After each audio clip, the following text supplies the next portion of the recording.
ඉන්දියාව ශ්‍රී ලංකාවෙන් උදුරා ගන්න හදන පුංචි දූපතේ රහස අක්කර කිහිපයක් විතරක් තියෙන මිනිස්සු කවුරුත් ජීවත් වෙන්නේ නැති කච්චතිව් දූපත ලංකාවට මේ තරම් වටින්නේ ඇයි?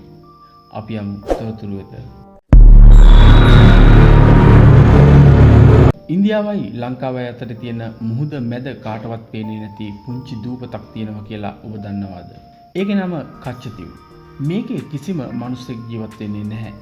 හැබැයි මේ වෙද්දී ඉන්දියාවේ ලොකු දේශපාලන ප්‍රශ්නයක් බවට පත් වෙලා තියෙන්නේ මේ කච්චතිව් දූපත ලංකාවෙන් ආපහු ඉන්දියාවට ගන්න ඕන කියන කාරණයයි. බලන්න අපේ රටේ තියෙන මේ පුංචි දූපතේ තියෙන පුදුම සාගත වටිනාකම.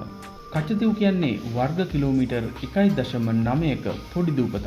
මේක තියෙන්නේ ලංකාවේ ඩෙල්ෆ් දූපතටයි ඉන්දියාවේ රාමේශ්වරම් වලටයි මැද පෝක් සමුද්‍ර සංධියේ. 1921 ඉඳන් බ්‍රිතාන්‍ය ලංකා ආණ්ඩුව තමයි මේ දූපත පාලනය කරේ.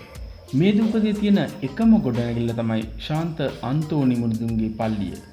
අවුරුද්දකට සැරයක් මාර්තු මාසයේ තියෙන මංගල්‍යයට ඉන්දියාවේ සහ ලංකාවේ දීවරයෝ දහස් ගාණක් පාස්පෝර්ට් වීසා නැතිව මේ දූපතට එනවා. 1974 වෙනකම්ම මේ දූපත අපේද ඉන්දියාවේද කියලා ලොකු ප්‍රශ්නයක් තිබුණා. හැබැයි 1974 දී ලංකාවේ අගමැතිනිය වූ සිරිමාවෝ බණ්ඩාරනායක මැතිනිය සහ ඉන්දියාවේ අගමැතිනිය වුණු ඉන්දිරා ගාන්ධි මැතිනිය අතරේ ඓතිහාසික ගිවිසුමක් ගැහුවා. ඒ ගිවිසුමෙන් කච්චතිව් දූපත සම්පූර්ණයෙන්ම ශ්‍රී ලංකාවට අයිති කියලා ඉන්දියාව නිල වශයෙන් පිළිගත්තා. ඒ වෙනුවෙන් ලංකාවේ කන්‍යා කුමාරිය ළඟ තියෙන වෙට් බෑන්ක් කියන මුහුදු කලාපයේ අයිතිය ඉන්දියාවට දුන්නා. ඉන්දියාවට දැන් මේක ඕන වෙලා තියෙන්නේ ඇයි? දැන් අවුරුදු 50කට පස්සේ ඉන්දියාවේ තමිල්නාඩු ප්‍රාන්තය සහ ඉන්දිය මධ්‍යම රජය මේ දූපත ආපහු ඉල්ලන්න පටන් අරන්. ඒකට ප්‍රධානම හේතු තුනක් තියෙනවා. ඉන්දියාවේ මුහුදු සීමාවේ මාළු සම්පත දැන් සම්පූර්ණයෙන්ම ඉවරයි. ඒ නිසා ඉන්දියානු දීවරයෝ බලහත්කාරයෙන් ශ්‍රී ලංකාවේ මුහුදු සීමාවට ඇවිත් මාළු අල්ලනවා. මේ ඉන්දියානු බෝට්ටු ලංකාවේ නාවික හමුදාවෙන් අල්ලගත්ත එක තමිල්නාඩුවට ලොකු දේශපාලන ප්‍රශ්නයක් වෙලා.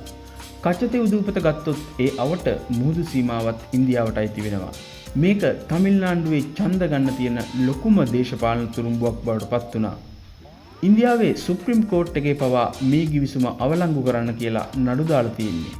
හැබැයි ශ්‍රී ලංකා රජය සහ වත්මන් ජනාධිපති අනුර කුමාර දිසානායක මහතා දැඩිව ප්‍රකාශ කරලා තියෙන්නේ කච්චතිව් දූපතේ ස්වෛරීභාවය කිසිම හේතුවක් මත ඉන්දියාවට පාවා දෙන්නේ නැහැ කියලා. අපේ මුහුදු සම්පත රකින්න මේ පුංචි දූපත ඇත්තටම අපේ රටේ ආරක්ෂාවටත් කොච්චර වැදගත් දූපතක්ද? ඉන්දියාව මේ දූපත ඉල්ලන එක ගැන ඔබට හිතෙන්නේ මොකක්ද?